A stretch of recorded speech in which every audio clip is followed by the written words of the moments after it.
Министерството за земјоделство, шумарство и водостопанство работи на креирање на нова мерка за поттикнување на откупот на оризот. Ова денеска во Штипим го соопшти министерот за земјоделство, шумарство и водостопанство Љупчо Николовски на производителите на ориз.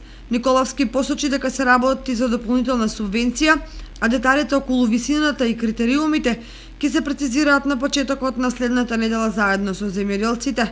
Освен овие мерки на земјоделците им стојат на располагање и мерките од програмата за финансиска поддршка во земјоделството. Оваа година субвенцијата со користење на сертифициран семенски материјал е 12.000 денари по хектар, а без семенски материјал е 6.000 денари.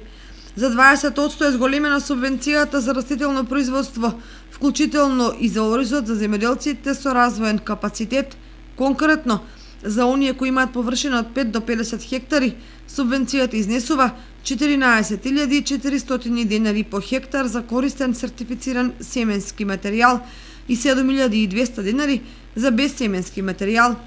Го зголемивме и скалестото рангирање од минимум 10 хектари на 20 хектари за исплата на 100% од субвенцијата. Дополнително, доколку се користи семенски сертифициран ориз, се добиваат 3.000 денари по хектар.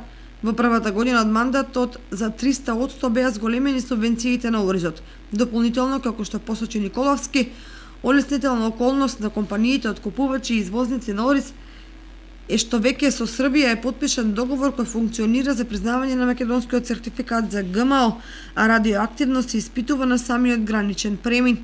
Досега за резултати од овие анализи, македонските компании чекаа околу 5 дена, а сега директно ја поминуваат границата без задржување. Како дел од систематските мерки кои се преземаат за развивање на производството на ориз е поддршката за Институтот за ориз во Кочани, за кој, како што кажа Николовски, преку програмата за рурален развој е предвидена финансиска поддршка која има важна улога во враќање на автохтоните сорти и употребата на семенскиот материјал. На денешната средба со земјоделците, министерот Николовски ги информираше присутните и за мерките кои ќе се преземаат во однос на неорганизираниот откуп на ориз, увозот и употребата на пестициди, продавањето на оризот кај откупувачите, развивање на договорно производство.